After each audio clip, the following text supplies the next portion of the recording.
Hello friends, welcome to semester 5. આપણો જે topic અધૂરો જે છે એ અધૂરા ટૉપિકમાં જ્યાંથી આપણે અટક્યા છીએ ત્યાંથી આગળ જઈએ છીએ. આંતરરાષ્ટ્રીય ધંધાકીય પર્યાવરણ વિશે અહીંયા આપણે સમજ મેળવી રહ્યા છીએ. આપણે જેને એમ કહી શકાય કે જે સમજૂતી સ્પષ્ટ કરી રહી છે એમાં આપણે જોયું હતું બેકગ્રાઉન્ડમાં કે ઓલ ઓવર ધ વર્લ્ડ જે વેવ્સ જુદા જુદા કન્ટ્રીઝમાં જે જોવા મળ્યા, જે 20મી સદીના કદાચ 1950 પછી અથવા તો 1950 સુધીમાં જેને એમ કહી શકાય કે સામ્યવાદી અર્થતંત્ર અને મૂડીવાદી અર્થતંત્ર દેખીતા બે ભાગ હતા. આપણે પણ એક મધ્યમ માર્ગ તરીકે ભારતે 47માં આઝાદ થયા પછી 51થી આયોજનની શરૂઆત કરી અને મિશ્ર અર્થતંત્ર સ્પષ્ટ કર્યું. પણ કહેવાતું મિશ્ર અર્થતંત્ર પણ એનો ઝુકાવ જેને કહેવાય ને એ સામ્યવાદી સમાજવાદી વિચારધારાના સંદર્ભમાં, અને એના સંદર્ભમાં 1956માં સંસદમાં સમાજવાદી ઢબની સમાજ રચનાનો એક ઠરાવ પણ પસાર કરવામાં આવ્યો હતો. એટલે જાહેર સાહસોનું જેને એમ કહી શકાય ને કે ક્રમશઃ વર્ચસ્વ આધિપત્ય ભારતીય અર્થતંત્રમાં સતત રહેવા પામ્યું હતું. આ ભારતનો સિનેરિયો. બીજી બાજુ જેને એમ કહી શકાય કે સામ્યવાદી વિચારધારા અને મૂડીવાદી વિચારધારા, તો બંનેના જે ખેમા જે છે, પક્ષ જે છે તેમાં ચોક્કસ રાષ્ટ્રો, અને એમાં રશિયા જે છે એ સામ્યવાદનું ગઢ અને અમેરિકા છે એ મૂડીવાદનું ગઢ. 1980, 82, 85 સુધી આ ચાલતું રહ્યું. પણ ઓવરઓલ જ્યાં જાહેર ક્ષેત્રનું વર્ચસ્વ હતું, પબ્લિક સેક્ટરનું ડોમિનન્સ હતું, તો તે એ બધા નબળા પુરવાર થતા ગયા. જેને એમ કહી શકાય કે ઇન્વેસ્ટમેન્ટ કરવામાં આવે પણ સામે રેટ ઓફ રિટર્ન્સ કેટલો, ચોખ્ખો વળતરનો દર કેટલો. જેટલું મૂડીરોકાણ પબ્લિક સેક્ટરમાં થયું હતું એટલું જ પ્રાઇવેટ સેક્ટરમાં પણ થયું હતું. છતાં પ્રાઇવેટ સેક્ટરમાં રેટ ઓફ રિટર્ન્સ વધારે અને પબ્લિક સેક્ટરમાં નહોતો. હવે આ જે ભારતમાં બન્યું એવું જ વિશ્વના અન્ય સમાજવાદી દેશોમાં પણ બન્યું. તો ત્યાં પણ જાહેર ક્ષેત્રનો બહુ જેને કહી શકાય કે કરુણ રકાસ, અથવા તો જેને એમ કહી શકાય કે એમનું પરફોર્મન્સ જે કહેવાય એ બહુ જ નબળું રહ્યું. અને જે બંને ખેમામાં જે રહેલા જે દેશો હતા એમના વચ્ચેની જે ટગ ઓફ વોર જે છે, તો એમાં અમેરિકા જે છે એ જીતી ગયું. રેગ્નાર નક્સ અને ત્યાર પછીના જે અમેરિકામાં જે પ્રેસિડેન્ટ પદે આવ્યા, તો એમણે એવી ચાલ ચલી કે સમાજવાદી રાષ્ટ્રો ખતમ થઈ ગયા, રાધર શરૂઆત થઈ રશિયાથી.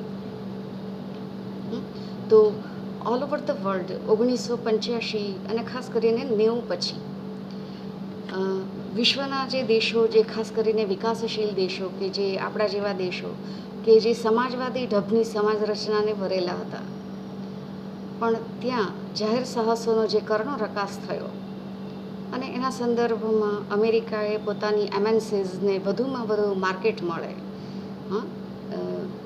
અને એના માટે એ લોકોએ જે એશિયામાં, આફ્રિકામાં, લેટિન અમેરિકન કન્ટ્રીઝમાં જે નજર દોડાવી અને જે એલપીજીના નામથી, કારણ કે મૂડીવાદ નામ સામે લોકોને સુગ છે, પણ ઉદારીકરણ, ખાનગીકરણ અને વૈશ્વિકીકરણ, તો જેને એમ કહી શકાય કે old wine in new bottle. મૂડીવાદના તત્વો એલપીજીમાં છે, પણ એલપીજી નવા નામે જેને એમ કહી શકાય કે ઉદારીકરણ, ખાનગીકરણ અને વૈશ્વિકીકરણ, તો એને જેને એમ કહી શકાય કે એની આખી વ્યૂહરચના WTOના રેફરન્સમાં શરૂ થઈ. WTO, વર્લ્ડ ટ્રેડ ઓર્ગેનાઇઝેશન, અને એના બધા જે દરખાસ્ત કરનારા જે અર્થશાસ્ત્રીઓ હતા એ પણ અમેરિકાના જ હતા, આર્થર ડંકલ. અને ત્યાર પછી જેને એમ કહી શકાય કે સમાજવાદનો કરુણ રકાસ અને ખાનગી ક્ષેત્રનું ડોમિનન્સ એ ઉદારીકરણ, ખાનગીકરણ અને વૈશ્વિકીકરણની નામે ઓલ ઓવર ધ વર્લ્ડ વિશ્વના મોટાભાગના દેશોમાં વધતી ઓછી અંશે ચાલી રહ્યું છે. એટલે આપણે આટલી બાબતો સ્પષ્ટ કરવાની છે વૈશ્વિક ધંધાકીય પર્યાવરણ, વિકાસશીલ દેશોનું ધંધાકીય પર્યાવરણ, ભારતીય ધંધાકીય પર્યાવરણ અને સાથે સાથે જેને એમ કહી શકાય કે વિકાસમાન દેશોનું રાષ્ટ્રીય ધંધાકીય પર્યાવરણ અને છેલ્લે આપણે સારાંશ લઈશું. આ છેલ્લા 3-3.5 દાયકાનો આર્થિક રાજકીય પ્રવાહ છે. પણ નાઉ ડે તમે જોતા હશો તો એનાથી વળી પાછું જેને એમ કહી શકાય કે સાયકલ બદલાઈ છે. અલબત્ત આપણે એના ઉપર નથી જવાનું. આપણે વૈશ્વિક ધંધાકીય પર્યાવરણ અને ભારતીય ધંધાકીય પર્યાવરણ અને વિકાસમાન રાષ્ટ્રોનું જે ધંધાકીય પર્યાવરણ છે એને તપાસવાનું છે. તો લાસ્ટ લેક્ચરમાં આપણે આટલું જોયેલું કે જગતભરની અથવા તો માથાભારે દેશો તરીકે અમેરિકા કે જે પ્રથમ પંક્તિમાં બિરાજે છે, આખા વિશ્વ ઉપર જેને એમ કહી શકાય કે ઉઠાપટક કરાવી શકે છે, ઈચ્છે ત્યારે એને બેસાડી શકે છે, ઈચ્છે ત્યારે ઉઠાડી શકે છે. તો આ જે માથાભારે જે દેશો જે છે, જેને આપણે વિકસિત દેશો કહીએ છીએ આપણે અર્થશાસ્ત્રની ભાષામાં, તો ત્યાં જે ચળવળ શરૂ થઈ અને બ્રિટનના ભૂતપૂર્વ પ્રધાનમંત્રી જે હતા શ્રીમતી માર્ગારેટ થેચર, એમણે શરૂ કરેલી ખાનગીકરણની ચળવળ ધીરે ધીરે પ્રસાર પામીને વિકસિત, અલ્પવિકસિત અને સામ્યવાદી દેશોમાં ફેલાઈ ગઈ, જેમાં રશિયા, પૂર્વ યુરોપના દેશો, ક્યુબા વગેરે રાષ્ટ્રોમાં પણ ક્રાંતિકારી આર્થિક પરિવર્તનો થયા. ચીને કદી સ્વીકાર્યું નથી કે અમે ઉદારીકરણ સ્વીકાર્યું છે. એણે ક્યારેય કીધું નથી કે અમે સામ્યવાદ અને સમાજવાદનો બુરખો કાઢી નાખ્યો છે અને ખાનગીકરણના વાગા પહેરી લીધેલા છે, ઉદારીકરણના. પણ આપણે જાણીએ છીએ એ પ્રમાણે કે કદાચ વિશ્વના કોઈ દેશોમાં ન થયું હોય ને એટલું ઉદારીકરણ અને ખાનગીકરણ ચાઇના જેવા જે રૂઢિચુસ્ત દેશ જે છે ત્યાં થયું છે. અને નાઉ ડે આપણે જોઈએ છીએ કે ઓલ ઓવર ધ વર્લ્ડ વિશ્વ વેપારમાં ચાઇના જે છે, અમેરિકા અને બીજા વિકસિત દેશો જે છે એને પણ વિશ્વ વેપારમાં હંફાવી રહ્યું છે. કુલ જે કુલ વૈશ્વિક વેપાર છે એમાં ચાઇનાનો હિસ્સો સતત વધતો જાય છે. તો નાઉ ડે જે ઉદારીકરણ, ખાનગીકરણ અને વૈશ્વિકીકરણ જે આપણે જે જોઈએ છે, તો એને અહીંયા આપણે 5 વિભાગમાં વહેંચી લીધેલું છે કે આપણે કેવી રીતે સમજવું. અલ્ટિમેટલી તો જેને એમ કહી શકાય કે ડેવિડ રિકાર્ડોનો તુલનાત્મક ખર્ચ તફાવતનો સિદ્ધાંત જ છે કે તમે જેમાં માસ્ટર છો, બેટર છો, તમારે જેમાં સ્કિલ છે તો એનું તમે વધુ પ્રોડક્શન કરો. ઓકે, તમે જેમાં નથી, નબળા છો, જે વસ્તુના ઉત્પાદનમાં ટેકનિકલ ગટ્સ નથી, તો બેટર વે છે કે તમે એની આયાત કરો. તો ઉત્પાદનના સાધનોનો કરકસર ભર્યો અને અસરકારક ઉપયોગના સંદર્ભમાં ડેવિડ રિકાર્ડોની જે આ થિયરી છે, અલબત્ત થિયરીની રીતે ડેવિડ રિકાર્ડો ઓકે, પણ પછીના અમેરિકા અને જેને એમ કહી શકાય કે વિકસિત દેશો, જર્મની, ઇટાલી, યુકે, ફ્રાન્સ, તો આ બધા દેશોએ જે એનું અર્થઘટન જે કર્યું, તો મૂળ તો એમની એમએનસીસ જે છે, મલ્ટીનેશનલ કોર્પોરેશન્સ, તો એમને બજાર જોઈતું હતું અને બજાર મેળવવાના સંદર્ભમાં એ લોકોએ આપણા જેવા દેશો ઉપર એમ કીધું કે તમારા જાહેર સાહસો નકામા છે અથવા તો અપેક્ષિત નફો મેળવવામાં નિષ્ફળ રહ્યા છે અને ત્યાં તમે અમારા માટે દરવાજા ખોલો. મીન્સ સરહદો જે છે હવે ફક્ત મારા અને તમારા માટે છે. ચીજ વસ્તુઓ અને સેવાઓ માટે સરહદનો જે સંદર્ભ જે છે ને એ પૂરો થઈ ગયો છે. તો અહીંયા આપણે 5 સંદર્ભમાં જે જોવાનું છે: વૈશ્વિકીકરણ, વૈશ્વિક એકત્રીકરણ, સંયુક્ત સાહસોની સ્થાપના, સંયોજન અને સમાવેશ અને વ્યૂહાત્મક કરારો. કારણ કે ઓલ ઓવર ધ વર્લ્ડ વેપારને કબજે કરવા માટે અને જેટલી પણ એમએનસીઝ જે છે, એમએનસીઝ મલ્ટીનેશનલ કોર્પોરેશન્સ, તો દુનિયાભરમાં જેટલી બહુરાષ્ટ્રીય કંપનીઓ જે છે એની 66થી 70% તો કંપનીઓનું નેટિવ જે છે, એનું વતન, હમવતન એ તો અમેરિકા છે. એટલે આપણને દેખીતું લાગે કે એમની કંપનીઓના અસ્તિત્વ માટે જગતમાં આ વિચાર જે છે એ થોપી બેસાડવામાં આવ્યો છે અને પરિસ્થિતિ પણ એવી થઈ 1990માં, 88થી 90માં ભારતની, કે એની પણ જે ડેફિસિટ જે છે, ફિસ્કલ ડેફિસિટ, એ જીડીપીના લગભગ 7 થી 8% જેટલી વધી ગઈ. અને IMF અને વર્લ્ડ બેન્કે આપણને રાધર લોન આપવાની પણ ના પાડી દીધી. હા, ગ્રાન્ટ તો બરાબર છે, પણ લોન બી નહીં આપવાની. લોન આપે તો એવા શરતે આપવાની કે તમારે ઉદારીકરણ, ખાનગીકરણ અને વૈશ્વિકીકરણ તમારા દેશમાં એને ઇન્ટ્રોડ્યુસ કરવું પડશે. અને નોટ ઓન્લી દેટ, એને step by step, year by year એને આગળ વધારતા જવું પડશે.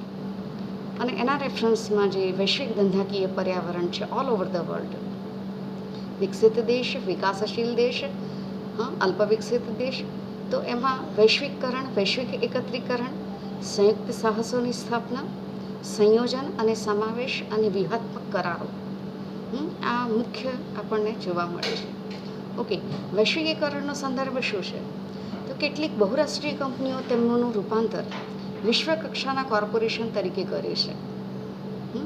તમે આજની તારીખમાં પણ ટોપ 10 MNCs જુઓ તો તેમાં ગૂગલથી માંડીને માઇક્રોસોફ્ટ, IBM, આ કોકાકોલા, જાપાનની કદાચ 1 કે 2 જ છે, ટોયોટા, કોરિયાની 1 છે, દક્ષિણ કોરિયાની. બાકી મોટાભાગની તમે જુઓ 8-10માંથી કદાચ 7 થી 8 કંપનીઓ તો અમેરિકાની છે. તો કેટલીક બહુરાષ્ટ્રીય કંપનીઓએ તેમનું રૂપાંતર વિશ્વ કક્ષાના કોર્પોરેશન તરીકે કરેલું છે. અને ધંધાકીય પેઢીઓ પોતાની ઉત્પાદન અને માર્કેટિંગ કરતા તેઓની જે ભૂમિકા વિશે વિચારવાનું બંધ કરીને વૈશ્વિક ઉત્પાદન અને માર્કેટિંગ તરીકે વિચારવાનું ચાલુ કર્યું છે. અને આ પ્રકારના ધંધાકીય એકમોના ટોચના સંચાલકો સમગ્ર વિશ્વ કક્ષાની ઉત્પાદન સવલતો, માર્કેટિંગ નીતિઓ, નાણાકીય પ્રવાહો, તર્કસંગત વ્યવસ્થા તંત્રો અને એ વિશેનું આયોજન કરતા થયા છે. મહાકાય કોર્પોરેશનના એક્ઝિક્યુટિવ્સ જે છે એ વિશ્વ કક્ષાની કામગીરીને હાથ ધરવાની તાલીમ આપવામાં આવે છે. અને સંચાલકીય કક્ષાના કર્મચારીઓની નિમણૂક વિવિધ દેશોમાંથી કરવામાં આવે છે. નાવડે આપણે જોઈએ છીએ આપણા દેશમાં કે ઘણી બધી વિદેશી કંપનીઓ આપણા દેશમાં કામગીરી કરી રહી છે. નો ડાઉટ આપણું કલ્ચર સ્વીકારે છે, આપણા રિચ્યુઅલ્સ, ટ્રેડિશન્સ, એની કંપનીની જાહેરાતમાં એ બધાને પણ ધ્યાન આપે છે, રાધર વેટેજ આપે છે. હવે વૈશ્વિકીકરણનો સંદર્ભ શું છે? તો કે તમારી પાસે માર્કેટ હોય અને માર્કેટમાં તમારે જે પ્રોડક્ટ લોન્ચ કરવાની છે, જે પ્રોડક્ટ મૂકવાની છે, એ પ્રોડક્ટના સંદર્ભમાં વસ્તુને તમે ન્યૂનતમ પડતરથી માર્કેટમાં મૂકો, જે દેશમાં તમારે વેચવાની છે.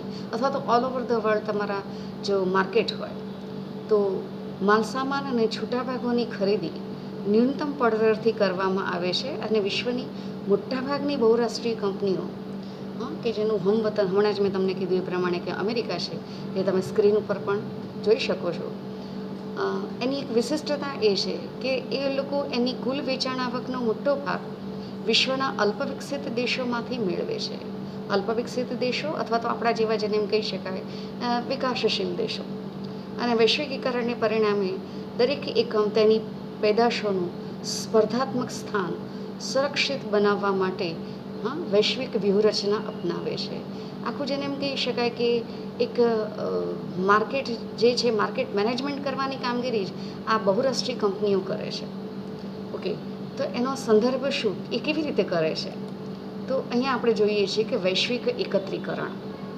વૈશ્વિક એકત્રીકરણ શું છે?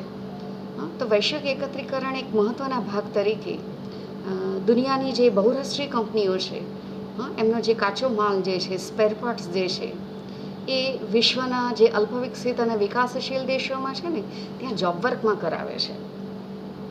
એને નાની નાની કંપનીઓને કહેવામાં આવે, એન્સેલરી ઇન્ડસ્ટ્રીઝને, SSIને, કે અમને આ પ્રોડક્ટ આ ક્વોલિટીની જોઈએ છે. હવે આપણા જેવા દેશોની એનું લેબર જે છે ને બહુ જ ચીપ છે. Just like China, India, Philippines, Taiwan, Sri Lanka, Bangladesh. તો આવા દેશો જેને એમ કહી શકાય, દાખલા તરીકે ટોયોટા કંપની કે જર્મનીની રેનોલ્ટ કંપની, તો એ લોકો એમના જે સ્પેર પાર્ટ્સ જે છે એ સ્પેર પાર્ટ્સની સાથે સાથે જેને એમ કહી શકાય કે સર્વિસીસ પણ આઉટસોર્સ કરાવે છે. અને એને પરિણામે જેને એમ કહી શકાય કે એમને એ પ્રોડક્ટ સસ્તી પડે છે, અને પછી કંપનીનો માત્ર થપ્પો જ લાગે છે, જેને એમ કહી શકીએ ને કે એક લેબલ લાગે છે. તો બની હોય છે આપણા જ જેવા દેશોમાં વસ્તુ, પણ એમ કહેવાય કે ઓકે આ તો હોન્ડા છે, આ તો ટોયોટા છે, આ તો મર્સિડીઝ છે, કે આ જનરલ મોટર્સ છે, કે આ ફોર્ડ છે. તો મોટે ભાગે ઓટોમોબાઈલ અને ઇલેક્ટ્રોનિક્સમાં આવું થઈ રહ્યું છે કે જે વૈશ્વિક એકત્રીકરણ. હવે આનું બેસ્ટ એક્ઝામ્પલ આપણે આપણા રેફરન્સમાં જોઈએ કે રેનો કંપની, જે જર્મનીની છે, હમવતન જર્મની, ભારતમાં પણ એણે પેસેન્જર વ્હીકલ 4-વ્હીલર્સ લોન્ચ કર્યા છે. તો એનો જે સ્પ્રે જે છે, કારમાં જે સ્પ્રે કરે છે, તો એ સ્પ્રે બને છે અહીંયા આપણે રાજકોટના જ GIDCમાં, શાપર વેરાવળમાં. કંપની રેનોલ્ડ પોતે છે, પણ એ પોતે કંઈ પ્રોડક્શન કરતી નથી. એ તો માત્ર જોબ વર્કમાં કામ સોંપી દે છે કે અમને આ ક્વોલિટીનો પ્રોડક્ટ જોઈએ, આ ક્વોલિટીનો માલ જોઈએ. તો આપણે જોઈ શકીએ છીએ કે આ બધી, અને આ જે ઘટના જે છે એ આપણા દેશમાં જ બને છે એવું નથી. વૈશ્વિકીકરણ છે, ઉદારીકરણ છે. એ લોકોએ જે દેશમાં માર્કેટ છે ત્યાં નાની નાની કંપનીઓ પાસે આવું જોબ વર્કમાં કામ કરાવે છે. તો જેને એમ કહી શકાય કે કોન્ટ્રાક્ટ આપ્યો હોય ને પછી સબ કોન્ટ્રાક્ટર નાના નાના કોન્ટ્રાક્ટરોને આપી દેવામાં આવે, એના જેવી જ ઘટના છે.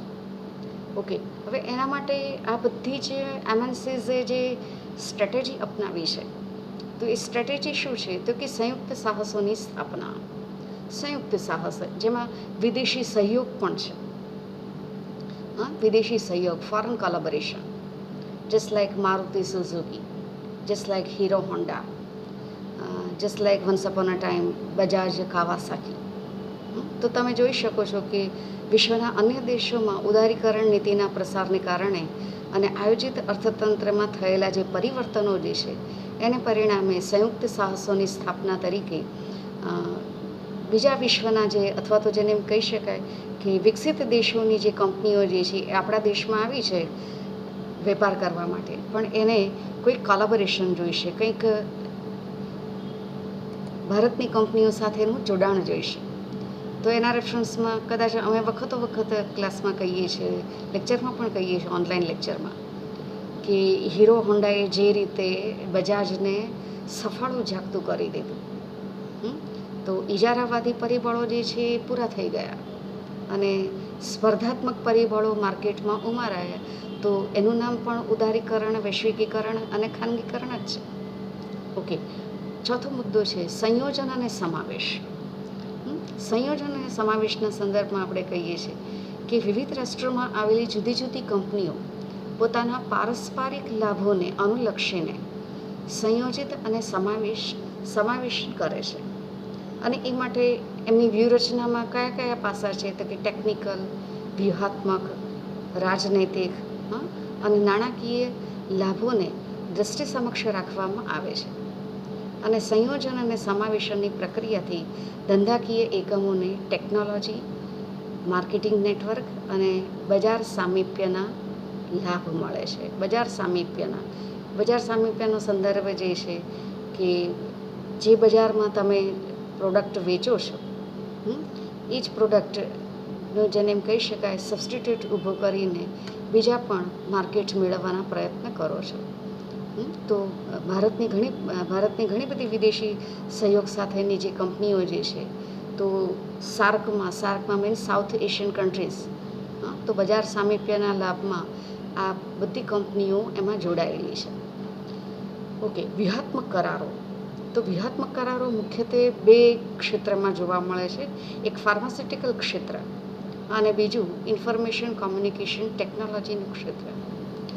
અને નાવો ડે, જે અત્યારે જે પેન્ડેમિક કોરોના જે કાળ ચાલી રહ્યો છે, તેમાં આ બંને, જેને એમ કહી શકાય, તમે શેરબજારને જો ટ્રેક કરતા હો તો ત્યાં પણ તમે જોઈ શકો છો કે આ બંને કંપની, આ બંને સેક્શનમાં રહેલી કંપનીઓ જે છે એના શેરની કિંમત સતત વધી રહી છે. કારણ કે ફાર્માસ્યુટિકલ અને કોમ્પ્યુટર ક્ષેત્ર, તો બંને અત્યારે ખૂબ મહત્ત્વના છે. નવું રિસર્ચ અને નવા રિસર્ચ માટે, જેને એમ કહી શકાય, R&D કરવું પડે, રિસર્ચ એન્ડ ડેવલપમેન્ટ. અને રિસર્ચ એન્ડ ડેવલપમેન્ટ માટે ખૂબ ફંડ જોઈએ, બહુ મોટું ફંડ જોઈએ, તો એ સરકારના પક્ષે એની મર્યાદા છે. તો આ કંપનીઓ જે છે, ફાર્માસ્યુટિકલ ક્ષેત્રે રહેલી જે કંપનીઓ જે છે, રાક્ષસી કદની જાયજેન્ટિક કંપનીઓ, તો એ લોકો ફંડ ફાળવે છે R&Dમાં. જસ્ટ લાઈક ભારત બાયોટેક ભારતમાં અને સિરમ ઇન્સ્ટિટ્યૂટ, આપણે આપણી રીતે કર્યું, પણ અમેરિકા, બ્રિટન, તે એ બધી દેશોની કંપનીઓ પણ, ફાર્માસ્યુટિકલ કંપનીઓએ, રશિયાએ પણ પોતાના દેશમાં કોરોનાના રેફરન્સની જે વેક્સિન માર્કેટમાં મૂકેલી છે, તો એમાં R&D કરેલું છે. ખૂબ મોટું ફંડ જોઈએ, R&D જોઈએ, ટેકનિકલ ગટ્સ જોઈએ, અને બટ ઓબ્વિયસ જે ફાર્મસીના જે જાણકાર જે છે, કેમિસ્ટ જે છે, સાયન્ટિસ્ટ જે છે, તો એની પણ ત્યાં સેવાઓ જરૂરી છે. તો સરકારને આ પરવડે બી નહીં, અને સરકાર જેને એમ કહી શકાય કે ઇન્ફ્રાસ્ટ્રક્ચર પ્રોવાઈડ કરી શકે પણ ફંડ પ્રોવાઈડ નહીં કરી શકે, તો ત્યાં MNCs પોતાની રીતે કામગીરી બજાવે છે. ઓકે, આ વૈશ્વિક ચિત્ર જે છે એ તમારી સમક્ષ મૂક્યું કે ઓલ ઓવર ધ વર્લ્ડ વિકસિત દેશો જે છે, એ દુનિયાના આ વિકાસશીલ અને અલ્પવિકસિત દેશો જે છે એમાં એક નાગચૂડ જેને કહી શકાય, પોતાના હાથમાં જ આખું બજાર જે હોય એ ઊભું કરી રહ્યા છીએ. હવે થોડાક ટ્રેન્ડ્સ બદલાયા છે, પણ એ પછી આપણે જોઈએ છીએ. સાથે છે વિકાસમાન રાષ્ટ્રોનું ધંધાકીય પર્યાવરણ. હવે વિકાસમાન રાષ્ટ્રો એટલે આપણા જેવા એશિયન કન્ટ્રીઝ જે છે, સાથે સાથે African countries, Latin American countries, એટલે કે અમેરિકા, યુરોપના દેશોને બાદ કરતાં મોટાભાગના જે એશિયન અને લેટિન અમેરિકન કન્ટ્રીઝ જે છે, તો ત્યાં વૈશ્વિક સ્તરે ઉદારીકરણ, ખાનગીકરણ અને વૈશ્વિકીકરણ એક સાર્વત્રિક બની રહ્યું છે. આ એક પેટર્ન જ બની રહી છે 1990-91 પછી ખાસ. પરિણામે વિશ્વના તમામ દેશોમાં જે લોકો સામ્યવાદ કે સમાજવાદ હતો તેમાંથી અહીંયા ફ્રી માર્કેટ તરફ વળી રહ્યા છે. તેમાં વધુ લોકશાહી, વધુ સ્વતંત્રતા, વધુ વ્યાપાર, વધુ ધંધાકીય તકો અને વધુને વધુ સમૃદ્ધિ પ્રાપ્ત કરવા માટેના પ્રયત્નો કરવામાં આવ્યા છે. વિકાસશીલ રાષ્ટ્રોનું આર્થિક અને ધંધાકીય પર્યાવરણ તપાસતા સ્પષ્ટ જોવા મળે છે કે ગ્રાહકોની જે સમૃદ્ધિ જે છે ને એ એશિયા ખંડમાં સ્પષ્ટપણે વધતી જણાય છે. ગ્રાહકોની સમૃદ્ધિ. હવે એના પરિબળો કયા છે? તો બટ ઓબ્વિયસ આપણા જેવા દેશોમાં જે વધતી જતી વસ્તીનું પ્રમાણ છે, વધતી જતી આવકનું પ્રમાણ, વસ્તી વિષયક વળતર, ડેમોગ્રાફિક ડિવિડન્ડ. ડેમોગ્રાફિક ડિવિડન્ડ આપણા દેશમાં, કારણ કે દુનિયાભરની મલ્ટીનેશનલ કોર્પોરેશન્સ ભારતમાં આવે છે, લેબર ફોર્સ અવેલેબલ છે, કેટલાક સ્કિલફુલ છે તો કેટલાક અનસ્કિલફુલ છે, અનટ્રેન્ડ છે. તો કંપની કહે છે કે ઓકે, અમે તમને ટ્રેનિંગ આપીએ, અને એ પ્રમાણે એમને જે પ્રકારેનો લેબર જોઈએ છે, સ્કિલવાળો લેબર, તો એ તૈયાર કરવાની કામગીરી કરે છે. તો વસ્તી વિષયક વળતર જે છે, ડેમોગ્રાફિક ડિવિડન્ડ, એ આપણા જેવા દેશોમાં અને વિકાસશીલ દેશોમાં સ્પષ્ટ જોવા મળે છે. જસ્ટ લાઈક સાર્કના તો કન્ટ્રીઝ ખરા છે 8 એ ઉપરાંત ફિલિપાઇન્સ, તાઇવાન, દક્ષિણ કોરિયા, મિડલ ઇસ્ટ, તો આ બધા દેશો પણ છે. વર્તમાન સમયે એશિયા ખંડના લોકો સમગ્ર વિશ્વમાં ઉપભોક્તાઓનું પ્રમાણ વધતું જાય છે, અને એશિયાઈ રાષ્ટ્રોમાં ખાસ કરીને ચીન તરફથી વિશ્વના અન્ય દેશોને જેને એમ કહી શકાય કે ગળાકાપ હરીફાઈનો સામનો કરવો પડે છે. અહીંયા એક એક્ઝામ્પલ અહીં આપણે લઈએ છીએ કે વિકાસમાન રાષ્ટ્રોનું જે ધંધાકીય પર્યાવરણ જે છે, તો આપણો જે માર્કેટમાં હિસ્સો જે છે એ આવી MNCs જે છે એની કુલ આવકનો ઘણો બધો છે. ઘણો બધો એટલે કદાચ 95-98% જેટલો. દાખલા તરીકે સ્વિટ્ઝરલેન્ડની કંપની નેસ્લે, તમે નામ સાંભળેલું જ હશે, તો નેસ્લે કંપની. તો નેસ્લે કંપનીની જે આવક જે છે એ આવકમાંથી પોતાના દેશમાં તો આવક કદાચ 1.5-2% જ મળે છે. બાકીની 98% આવક ક્યાંથી મળે છે? સ્વિટ્ઝરલેન્ડ સિવાયના દેશોમાં એની ચીજ વસ્તુઓના વેચાણથી.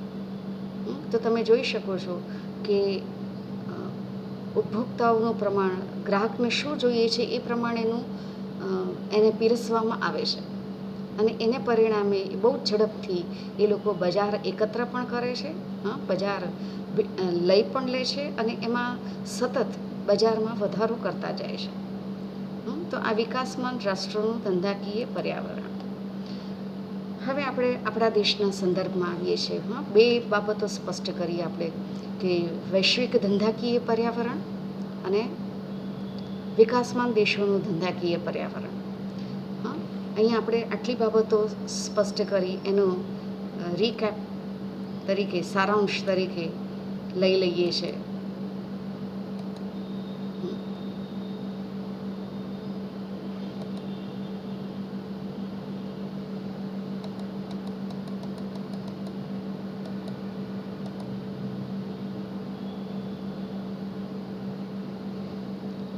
પહેલી બાબત જે સ્પષ્ટ કરી, વૈશ્વિક ધંધાકીય પર્યાવરણ. તો વૈશ્વિક ધંધાકીય પર્યાવરણમાં આપણે આટલા 5 પોઈન્ટમાં એની સમજૂતી લીધી. વૈશ્વિકીકરણ, વૈશ્વિક એકત્રીકરણ, સંયુક્ત સાહસોની સ્થાપના. સંયુક્ત સાહસોની સ્થાપનામાં તમે ઘણા બધા નામ આપી શકો. Hero Honda, Maruti Suzuki. ભલે અત્યારે સુઝુકીનો સ્ટેક સતત વધી રહ્યો છે, પણ જોઈન્ટ વેન્ચર તો છે જ. કોલેબોરેશન, બંને દેશોનું કોલેબોરેશન પણ છે અને બંને દેશોનો જે શેર જે છે એ પણ છે. સંયુક્ત સાહસોની સ્થાપના, સંયોજન અને સમાવેશ, જેને આપણે કહીએ એક્વિઝિશન, ટેક ઓવર, તો એ પણ અહીંયા જોવા મળે છે. અને વ્યૂહાત્મક કરારો, અને વ્યૂહાત્મક કરારોના સંદર્ભમાં અહીંયા આપણે સ્પષ્ટ કર્યું કે મોટાભાગની ફાર્માસ્યુટિકલ કંપનીઓ અને આઈસીટીની જે કંપનીઓ છે, ઇન્ફોર્મેશન કોમ્યુનિકેશન ટેકનોલોજીની કંપનીઓ, એ એમના કરારને પરિણામે વિકાસશીલ દેશોનું માર્કેટ બહુ ઝડપથી એકત્ર કરે છે. એટલે આ વૈશ્વિકીકરણ, વૈશ્વિક એકત્રીકરણ, સંયુક્ત સાહસોની સ્થાપના, સંયોજન અને સમાવેશ અને વ્યૂહાત્મક કરારો. હવે અહીંયા આપણે સ્પષ્ટ કર્યું વિકાસમાન રાષ્ટ્રોનું ધંધાકીય પર્યાવરણ. તો વિકાસમાન રાષ્ટ્રોનું ધંધાકીય પર્યાવરણ જે છે એમાં પર્ટિક્યુલર હવે આપણે આપણા દેશના સંદર્ભમાં જોઈએ છે કે ભારતીય ધંધાકીય પર્યાવરણ કેવું. તો ભારતમાં છેલ્લા 3 દાયકાથી ભારત સરકારની આર્થિક નીતિમાં આવેલા મૂળભૂત પરિવર્તનોને લીધે ઔદ્યોગિક અને વાણિજ્ય વિષયક પર્યાવરણમાં ધરમૂળથી બદલાવ આવ્યા છે. ઇજારાના બદલે સ્પર્ધાનું પર્યાવરણ વધતું જોવા મળે છે. પહેલાં વેચનારનું બજાર હતું, નવડે ખરીદનારનું બજાર જોવા મળે છે અને ગ્રાહકોના પક્ષે પસંદગીના વિકલ્પો વધ્યા છે. એક જમાનો હતો ભારતમાં કે આપણે જે નક્કી કરીને ગયા હોય ને કે so and so brand and so company, તો લગભગ એવું થતું 1990 પહેલાં, કારણ કે we haven't any choice at that time. After LPG process, ઉદારીકરણ, ખાનગીકરણ અને વૈશ્વિકીકરણને પરિણામે પરિસ્થિતિ એવી થઈ કે now day we have a lots of options અને એમાં આપણે નક્કી કરીએ છીએ રાધર જેને બાર્ગેન કરવું ફાવતું હોય, ખાસ કરીને સર્વિસીસમાં, તો એ લોકો બાર્ગેનિંગના લાભ પણ લઈ શકે છે. તો વાણિજ્ય વિષયક પર્યાવરણમાં ધરમૂળથી બદલાવ આવ્યો છે. ઇજારાના બદલે સ્પર્ધાનું પર્યાવરણ વધતું જોવા મળ્યું છે. ઇજારાના બદલે સ્પર્ધા, કદાચ એક સમયે જે આપણે કહેતા હતા ને કે પબ્લિક સેક્ટરનું જ ડોમિનન્સ હતું ભારતમાં. દાખલા તરીકે એક જગ્યાએથી બીજી જગ્યાએ પ્લેનમાં જવું હોય તો ઇન્ડિયન એરલાઇન્સ ભારતમાં, તો ઇન્ડિયન એરલાઇન્સનો કોઈ વિકલ્પ નહોતો કે ભાઈ રેલવેથી જેને જવું છે. તો ઇન્ડિયન રેલવે અત્યારે તમે જોઈ શકો છો કે ઇન્ડિયન રેલવેમાં પણ સરકાર વિચારી રહી છે ખાનગીકરણ, કે ઇન્ફ્રાસ્ટ્રક્ચર ભારત સરકારનું પોતાનું, પણ સર્વિસીસ જે છે એ કદાચ આવનારા દિવસોમાં બની શકે કે એ પ્રાઇવેટ સેક્ટરને એના કોન્ટ્રાક્ટ આપી દેવામાં આવે. તો ખરીદનારાઓનું બજાર જોવા મળે છે અને ગ્રાહકોના પક્ષે પસંદગીના વિકલ્પો પણ વધ્યા છે. પરિણામે ઉત્પાદકોએ પેદાશના લક્ષણ, ગુણવત્તા, પડતર અને વેચાણ પછીની સેવાઓ માટે તૈયાર રહેવું પડે છે. અને એના રેફરન્સમાં નાવો ડે એક જમાનામાં MRTP એક્ટ હતો. MRTP monopolies restricted trade practices. હવે જ્યારે ઉદારીકરણ થયું છે, બજારમાં સ્પર્ધા છે, તો તંદુરસ્ત સ્પર્ધા જળવાઈ રહે બજારમાં, ભારતીય બજારમાં, ભારતીય અર્થકારણમાં. તો એના માટે ભારતીય હરીફાઈ પંચ CCI, that is competition commission of India, પણ કાર્યરત છે. આ બદલાયેલા પર્યાવરણને કારણે ભારતમાં મોટા કદના ઔદ્યોગિક એકમોના વિકાસની સાથે સાથે અનેક નાના નાના એકમોનો પણ વિકાસ થયો છે. નાના કદના એકમો અને મોટા કદના એકમો એકબીજાના પૂરક તરીકે કામગીરી બજાવે છે. હવે આ કામગીરી કયા કયા ક્ષેત્રમાં છે? તો ખાસ કરીને જેને એમ કહી શકાય FMCG product, electronics, entertainment industry, વગેરે જે છે એ આના ઉદાહરણો છે. સાથે સાથે જેમ કહી શકાય કે ભારતીય ધંધાકીય ક્ષેત્રે ગ્રામીણ બજારોનો પણ વિકાસ થયો છે. ગ્રામીણ બજારો જે ઇવન આજની તારીખમાં પણ કહેવાય છે કે અસલી ભારત જે છે તો ગામડામાં વસે છે.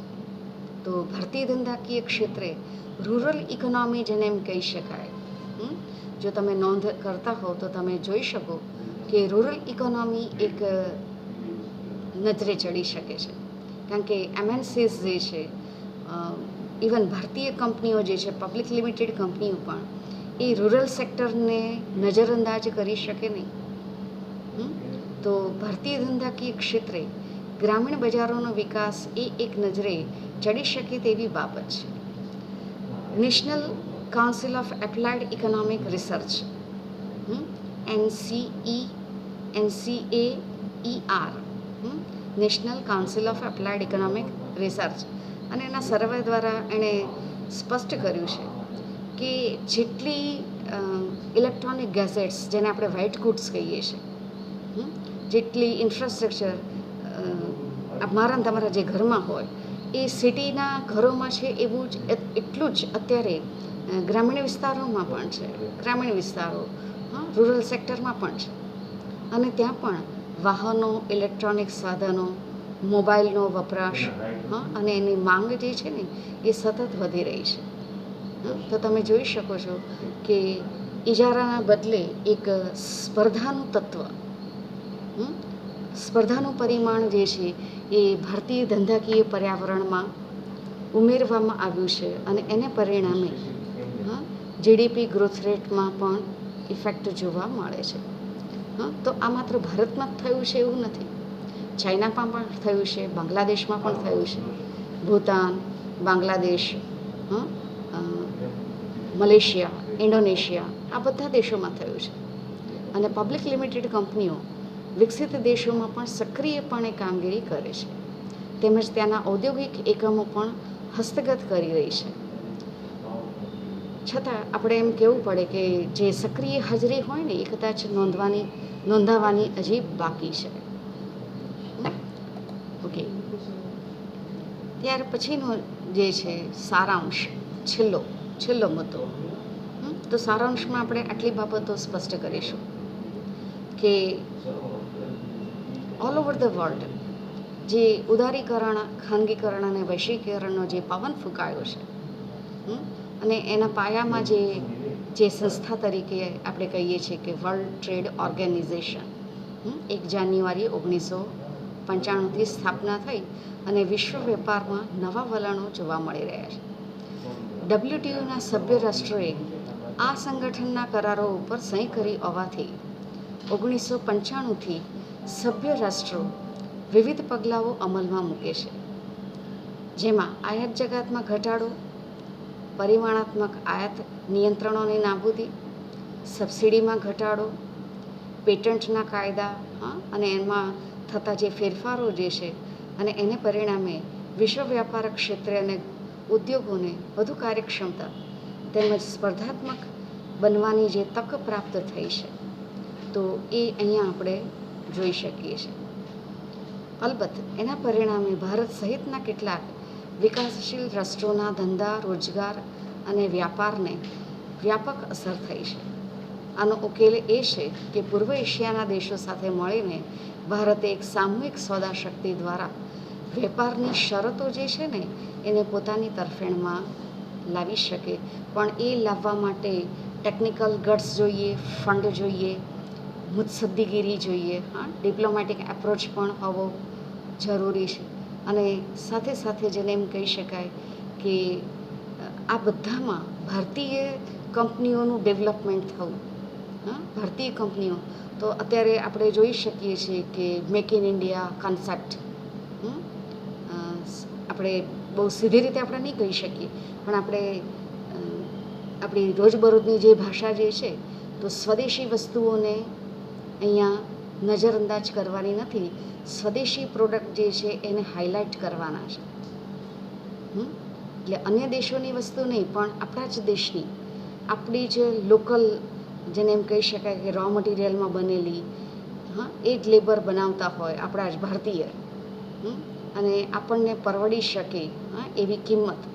બટ ઓબ્વિયસ નફા માટે કંપનીઓ આવે છે, નફાનું માર્જિન ચોક્કસ નક્કી કરી શકે, પણ ભારતીય કંપનીઓને વધુમાં વધુ તક મળે. તો નાવડે આપણે જોઈ રહ્યા છીએ કે ભારતમાં તો એટલીસ્ટ ભારતમાં તો આ ઘટના બની રહી છે. ઓકે, તો અહીંયા આપણે આંતરરાષ્ટ્રીય ધંધાકીય પર્યાવરણ જે છે એનું વિહંગાવલોકન સ્પષ્ટ કર્યું. વિહંગાવલોકન it's a bird eye view. Okay friends, અહીંયા આપણે 2 ચેપ્ટર્સ સ્પષ્ટ કર્યા, ભારતીય ધંધાકીય પર્યાવરણ અને સાથે સાથે આંતરરાષ્ટ્રીય ધંધાકીય પર્યાવરણ. કયા કયા ટોપિક્સ સ્પષ્ટ કર્યા છે એ ટોપિક્સ જોઈએ તો આપણે આટલા ટોપિક લઈશું કે તમારું પેપર ભારતીય અર્થતંત્ર 1 અને ભારતીય અર્થતંત્રના 1 જે છે એનો સિલેબસ 4 યુનિટમાં રહેલો છે. પહેલું યુનિટ જે છે એની સમજૂતી અહીંયા આજે આપણે પૂરી થઈ. હવે બીજા યુનિટનો જે 1/3 પોર્શન જે છે એ મારે તમને ક્લિયર કરાવવાનો છે, જેમાં ભારતમાં બચત અને મૂડીરોકાણ આ કન્સેપ્ટ, કારણ કે ડેવલપમેન્ટની ટ્રેક ઉપર, ડેવલપમેન્ટ તરફ આપણે જવું છે તો એના માટે બહુ સ્વાભાવિક છે કે બચતો જોઈશે, અને સક્રિય બચતોનું સક્રિય મૂડીરોકાણ, અને તો જ કેપિટલ ફોર્મેશન થાય, મૂડી સર્જન. તો એના માટે આપણે નેક્સ્ટ લેક્ચરથી આપણે જઈશું આગળ. અત્યારે જેટલી વિગતો અહીંયા સ્પષ્ટ કરી છે એને બહુ ઝડપથી રીકેપ લઈ લઈએ છીએ, સારાંશ લઈ લઈએ છીએ. પહેલો યુનિટના બંને ચેપ્ટર, અને બંને ચેપ્ટરમાં આપણે આટલી બાબતો સ્પષ્ટ કરી. પહેલું ચેપ્ટર છે ભારતીય ધંધાકીય પર્યાવરણ અને બીજું ચેપ્ટર છે આંતરરાષ્ટ્રીય ધંધાકીય પર્યાવરણ. ભારતીય ધંધાકીય પર્યાવરણ અને આંતરરાષ્ટ્રીય ધંધાકીય પર્યાવરણના સંદર્ભમાં અહીંયા આપણે આટલી બાબતો જોઈ કે ધંધો એટલે શું, how can we define a business. પછી આપણે જોઈએ કે ભાઈ પરંપરાગત ધંધો પરંપરાગત હોવો અને ધંધો આધુનિક હોવો, તો બંને વચ્ચેનો ડિફરન્સ શું, તો એ પણ અહીંયા આપણે સ્પષ્ટ કર્યું. સાથે સાથે જેને એમ કહી શકાય કે ધંધાકીય એકમો જે રીતે આગળ વધે છે તો ધંધાકીય પર્યાવરણ આપણે કોને કહીશું. તો આપણે આટલી બાબતો જોઈ હતી કે ધંધાકીય પર્યાવરણની વ્યાખ્યાઓ, એના લક્ષણો, અને સાથે સાથે ધંધાકીય પર્યાવરણના ઘટકો તરીકે 5 ઘટકો તમારા સિલેબસમાં છે: માંગ, વપરાશ, આર્થિક નીતિ, કાનૂની વ્યવસ્થા અને આર્થિક પદ્ધતિ. આર્થિક પદ્ધતિ પણ કહી શકાય, આર્થિક સંસ્થાઓ પણ કહી શકાય, કે જે બેઝિકલી મૂડીવાદી અર્થવ્યવસ્થાની જે સંસ્થાઓ જે છે એને આર્થિક સંસ્થાઓ તરીકે અહીંયા આપણે કન્સિડર કરી છે. તો આ વિગતો અહીંયા આપણે સ્પષ્ટ કરી. ત્યાર પછી આપણે જોયું કે ધંધાકીય પર્યાવરણના મુખ્ય ઘટકો તરીકે આપણે 5 ઘટકોને ડિટેલમાં સમજ્યા. માંગ, વપરાશ, માંગમાં આટલી બાબતો જોઈ માંગ એટલે શું? માંગનો અર્થ, માંગના નિર્ણાયક પરિબળો અને સાથે સાથે જુદા જુદા પ્રકારની માંગ. આ બાબતો અહીંયા આપણે સ્પષ્ટ કરી. ત્યાર પછી વપરાશ ઉપર આપણે ગયા. વપરાશ, કન્ઝમ્પશન. તેમાં 3 બાબતો આપણે જોઈ કે વપરાશ વિધેય એટલે શું. ખાસ કરીને કેન્સનું જે અર્થશાસ્ત્ર જે છે એમાં આ મહત્ત્વનો પાઠ છે. તો વપરાશ વિધેયનો અર્થ જોયો. કેન્સનો વપરાશનો મનોવૈજ્ઞાનિક નિયમ સ્પષ્ટ કર્યો અને અસરકારક માંગને ઊભા કરવાના સંદર્ભમાં વપરાશનું મહત્ત્વ જે વધી રહ્યું છે, તો એ મહત્ત્વ વધી રહેવાના સંદર્ભમાં પણ આ કન્સેપ્ટ અહીંયા આપણે સ્પષ્ટ કર્યો. ત્યાર પછી આર્થિક નીતિ જોયું. મુખ્યત્વે ઇકોનોમિક પોલિસી, પણ આર્થિક નીતિની 6 પેટા નીતિ આપણે જોઈ. કઈ કઈ? ઔદ્યોગિક નીતિ, કૃષિ નીતિ, નાણાકીય નીતિ, રાજકોષીય નીતિ, વિદેશ વેપાર નીતિ અને સેવા ક્ષેત્ર અંગેની નીતિ. તો આ આર્થિક નીતિ. પછી ત્યાર પછી જોયું કાનૂની વ્યવસ્થા. કાનૂની વ્યવસ્થા. તો કાનૂની વ્યવસ્થામાં અહીંયા આપણે સ્પષ્ટ કર્યું કે કોઈ પણ દેશમાં કાયદાઓ 2 પ્રકારના હોય. મને તમને લઈ જે લાગુ પડતા હોય એ કાયદા હોય, પ્લસ ધંધા વિષયક કાયદાઓ હોય. તો કેવી રીતે પેઢીએ ધંધા વિષયક કાયદા જે છે, કાનૂની વ્યવસ્થા જે છે, એને એડજસ્ટ થવું પડે. જો એડજસ્ટ ન થાય તો કાનૂની ભંગ તરીકે એને ઘણું બધું જેને એમ કહી શકાય કે શોષાવાનું થાય. તો આવા સંજોગોમાં આપણે એમ પણ કહી શકીએ કે કાનૂની વ્યવસ્થા જે છે એ પણ ધંધાકીય પર્યાવરણનું એક મહત્ત્વનું ઘટક છે. 4 મુદ્દા જોયા. અને છેલ્લું છે કે આર્થિક સંસ્થાઓ, અથવા તો એના રેફરન્સમાં કહી શકીએ કે આર્થિક પદ્ધતિ તરીકે આર્થિક સંસ્થાઓ, મૂડીવાદી આર્થિક પદ્ધતિમાં જે 5 સંસ્થાઓ જે છે કે જે મૂડીવાદનો જે આધાર સ્તંભ છે, મૂડીવાદની જે કરોડરજ્જુ છે, કયું? તો કે ખાનગી મિલકત પ્લસ વારસા પ્રથા પ્લસ વ્યક્તિગત ઉદ્યોગ સાહસિકતા અથવા તો વ્યક્તિગત પહેલ વૃત્તિનું જે સ્વાતંત્ર્ય છે તે, હરીફાઈ, કોમ્પિટિશન, ગ્રાહકો વચ્ચેની હરીફાઈ, સેલર્સ વચ્ચેની હરીફાઈ, બાયર્સ વચ્ચેની હરીફાઈ, નાણાં ઉછીના આપવાવાળા વચ્ચેની હરીફાઈ, નાણાં ઉછીના લેવાવાળાઓ વચ્ચેની હરીફાઈ. તો લેબર માર્કેટથી શરૂ કરીને કોમોડિટી માર્કેટ, મની માર્કેટ, આ બધામાં જે સ્પર્ધા અને સ્પર્ધાના જે પરિબળો આપણને જે જોવા મળે છે, તો બહુ સ્વાભાવિક છે કે જ્યાં સ્પર્ધા છે તો ત્યાં ઉત્પાદનના સાધનોનો કરકસર ભર્યો અને અસરકારક ઉપયોગ થવાનો જ છે. અને થાય એટલા માટે કારણ કે અલ્ટિમેટલી જે પ્રાઇવેટ સેક્ટરમાં રહેલો જે નિયોજક છે એનો અલ્ટિમેટ ધ્યેય એ હોય છે કે મને વસ્તુ સસ્તી કેવી રીતે પડે, રાધર હું જે પ્રોડક્ટ બનાવું છું એનું કોસ્ટ ઓફ પ્રોડક્શન મિનિમાઇઝ કેવી રીતે થાય. તો એ આખું જે મિકેનિઝમ જે છે એ કોમ્પિટિશનના સંદર્ભમાં છે. તો એ આપણે સ્પષ્ટ કર્યું. અને આર્થિક પદ્ધતિ તરીકે, આર્થિક સંસ્થાઓ તરીકે છેલ્લી બાબતો કે આ બધું જ કરવા માટેનું જે ચાલક બળ જે છે ને એ નફો છે. નફાથી પ્રેરાઈને કંપનીઓ નવા સાહસો કરે છે. પ્રોડક્ટ જે માર્કેટમાં મૂકેલી હોય એને નવી રીતે એને લોન્ચ કરતા જાય છે. અલબત્ત એના માટે દરેક કંપનીઓએ એનું R&D માને રિસર્ચ એન્ડ ડેવલપમેન્ટ. તો રિસર્ચ એન્ડ ડેવલપમેન્ટ ડિપાર્ટમેન્ટ એને સજ્જ રાખવું પડે, એને ફંડ પ્રોવાઈડ કરવું પડે, એને જે રિસર્ચ કરવાનું છે તો ત્યાં એમને જેટલી પણ બનતી સહાયક બાબતો જે છે એ બધી જ પૂરી પાડવી પડે. જે મૂડીવાદી દેશોમાં જાયજેન્ટિક કંપનીઓ જે છે એ કરી શકે છે. સરકારના જેને એમ કહી શકાય કે સાધનો ત્યાં ટાંચા પુરવાર થાય છે. સરકારના પક્ષે પરિસ્થિતિ એવી હોય છે કે 3 સાંધોને 13 તૂટે એવી સ્થિતિ હોય છે. જ્યારે પ્રાઇવેટ સેક્ટર જે છે એની પાસે ફંડ પણ છે અને ફંડ એવી રીતે પ્રોવાઈડ કરીને એ રીતે પ્રાઇવેટ સેક્ટર એનું કોસ્ટ ઓફ પ્રોડક્શન જે છે એ મિનિમાઇઝ કરવાના પ્રયત્નો કરે છે. ઓકે, ત્યાર પછીની બાબત જે છે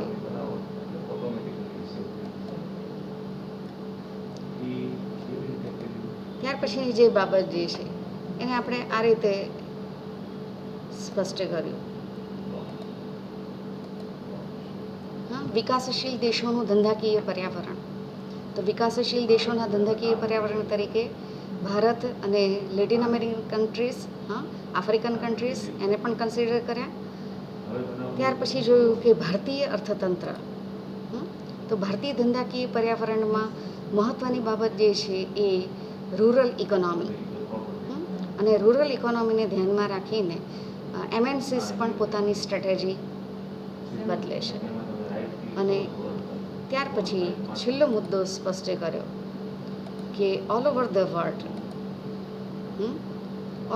વર્લ્ડ અત્યારે પરિસ્થિતિ જ એવી છે કે વિશ્વના મોટાભાગના દેશો અત્યારે ઉદારીકરણ, ખાનગીકરણ અને વૈશ્વિકીકરણના પ્રવાહમાં આગળ વધી રહ્યા છે. અને સારાંશમાં આપણે આટલી બાબતો જોઈ કે WTOની જે સ્થાપના થયેલી છે, WTO વર્લ્ડ ટ્રેડ ઓર્ગેનાઇઝેશન, તો અત્યારે નવો day all over the world જે પણ વેપાર થાય છે, તો એ વેપારમાં આયાત જકાતમાં ઘટાડો, પરિમાણાત્મક આયાત નિયંત્રણોની નાબૂદી, સબસિડીમાં ઘટાડો, પેટન્ટના કાયદા, ટ્રિપ્સ અને ટ્રિમ્સ. હું માનું છું ત્યાં સુધી ગયા વર્ષે તમે WTOનો જે સ્ટડી કર્યો ત્યાં તમે આ જોઈ ગયા છો. અને એને પરિણામે જેને એમ કહી શકાય કે ભારત સહિતના કેટલાક વિકાસશીલ રાષ્ટ્રોના ધંધા, રોજગાર અને વ્યાપારને વ્યાપક અસર થઈ છે.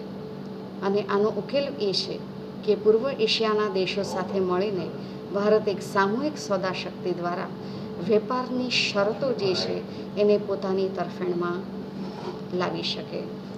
ઓકે ફ્રેન્ડ્સ, અહીંયા આપણું પહેલું યુનિટ જે છે કે જેનું વેટેજ 20 માર્કનું છે.